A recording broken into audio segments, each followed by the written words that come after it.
told you. I told you lot. There's never a dull moment when you're a Chelsea fan. Another poor performance. Let's add that to Bayern Munich. Let's add that to Manchester United. Let's add that to Brentford. When will the rot stop? When will the negative performances stop? When will these players wake up and realise they're at one of the best football clubs in European football and start playing football? Lincoln City 1, Chelsea 2. I've got to be honest. It was touch and go. It was touch and go. There was moments in that game yesterday where I'm not even annoyed. I'm not even angry. I'm not going to shout. There's no point me shouting, being annoyed at that performance last night. I'm not annoyed. It was expected. I said yesterday, those sort of players, there can be no excuses. For the players yesterday, there could be no excuses. We didn't even put out kids. We didn't have the development squad or the under 18s, players returning back from injury. We had players that should be fresh. Esteval hardly kicked a ball against Manchester United. It's poor. I don't care who's starting in goal. I don't care who was starting at right back. I said there can be no excuses. It's Lincoln City. Now let's credit Lincoln City because they came into the game last night with a game plan, long balls, set pieces, disrupt the back line, disrupt the goalkeeper, make things difficult, press. This is a team that's currently unbeaten up until last night at home, but in the domestic league, they're unbeaten at home. They're third. I pulled out all the warning signs yesterday. I said that this team has to guard against complacency.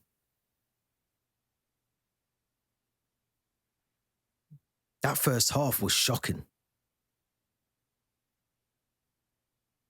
And not just shocking in the terms of the performance, but the fight, the desire, the mistakes at the back. Jurgensen in goal.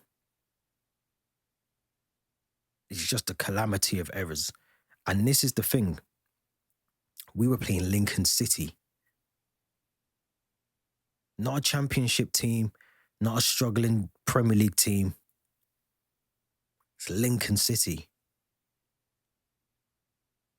A team that we should be able to put out a development squad against. And the development squad should be able to deal with them. Jurgensen yesterday, and I got to see a lot of this in the morning when I woke up. People were actually wanting Sanchez back for the Brighton game. I said it yesterday. Jamie Carragher called it correct. We've gone from Petr Cech and Thibaut Courtois as our goalkeepers. And we have Robert Sanchez and Philippe Jurgensen in goal. Both of them are good enough. Selenina, not good enough. And guess what we've done? We've allowed Petrovic, with about 3 clean sheets for Bournemouth, to go and play for another team. We allowed Edison, £12 million, to go to Fenerbahce. We allowed Donnarumma to go to Man City for 25 point something million pounds. We've allowed ourselves to be so stubborn that paying an extra couple of euros for Mike Maignan, bearing in mind we spent 100 million plus on goalkeepers in the space of 3 years, we allowed a couple of £1 million difference to deter us away from signing Mike Maignan, who is not the solution to the problem. But if anyone can tell me that Mike Maignan is not better than the 2 bozos that we have in Robert Sanchez and Philippe Jurgensen, who yesterday done his Christopher Reeves impressions and was flying out a goal like Superman. Punching Wesley Fofana in the head. All over 6s and 7s on any set piece. The same for the centre-backs. Did not start the game well. Now, I can give maybe a bit of respite to Joao Heto, Garnacho, maybe Facundo, Buonanotte gets a bit of a pass, but these are all Premier League proven players. Maybe not Heto, but you get my point. He's played at one of the top European clubs with a lot of pedigree of history. He's not come from Weymouth. He's played at the very top level. And we looked embarrassing in that first half. The goal that they scored, I generally don't think, and a lot of people are a bit blaming Trevor Chalobah, who, yes, maybe needs to step forward earlier. But I'll be honest, I don't know if he doesn't expect to receive that ball. A cross goal from Enzo Fernandez, who had a horrible stinker of a game.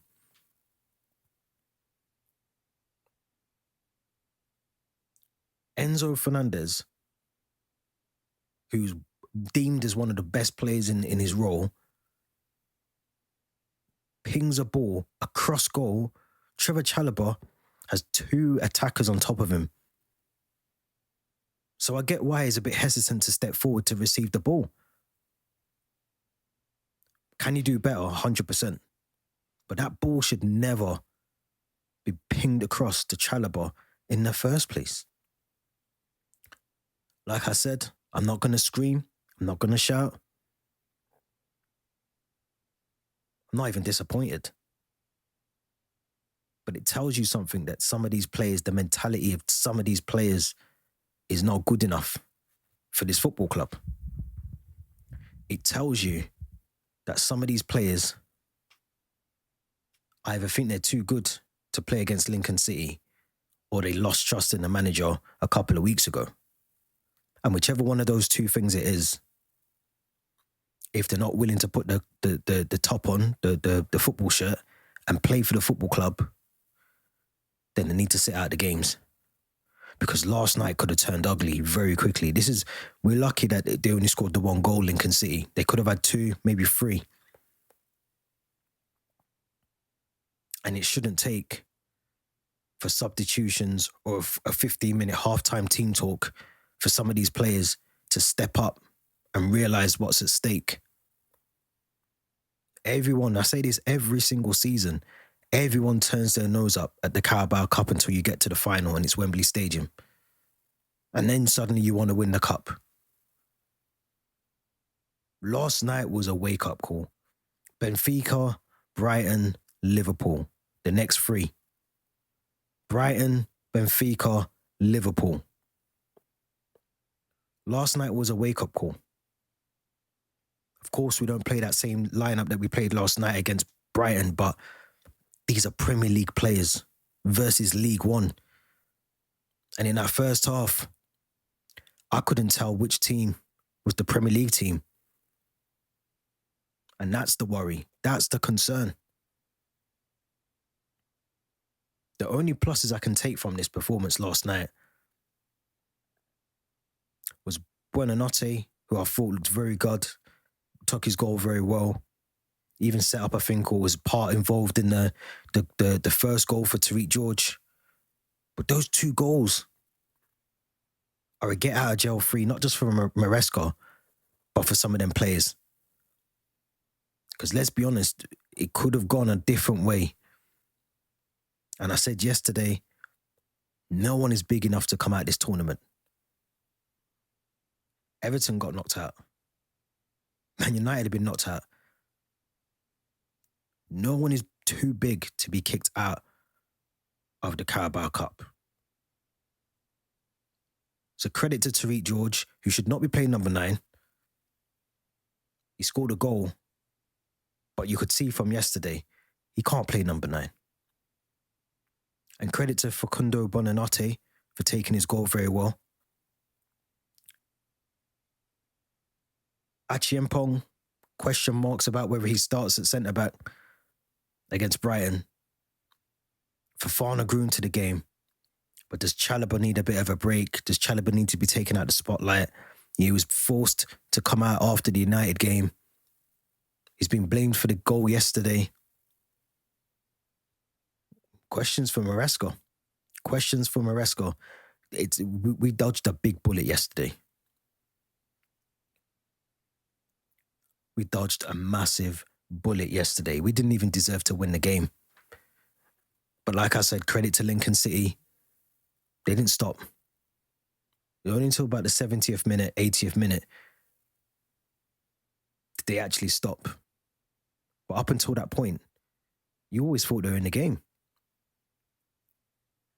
But we have to ask ourselves this question. £2 billion spent. Robert Sanchez, Felipe Jurgensen are the people in between our sticks.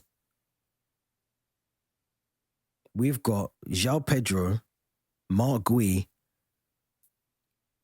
currently as our strikers at the club.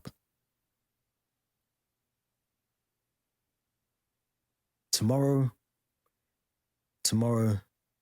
is I think we're going to have to address the squad depth at the club. We're going to have to look at the squad depth at the club and look at it realistically and think, have we really got squad depth? Because I said yesterday, that's going to be the determining factor for us.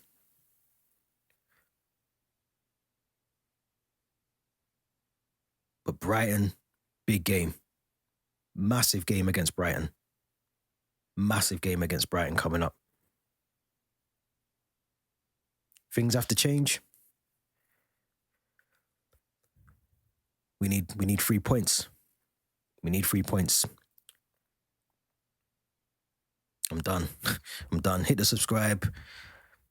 All that stuff. Notification bell. I'm done.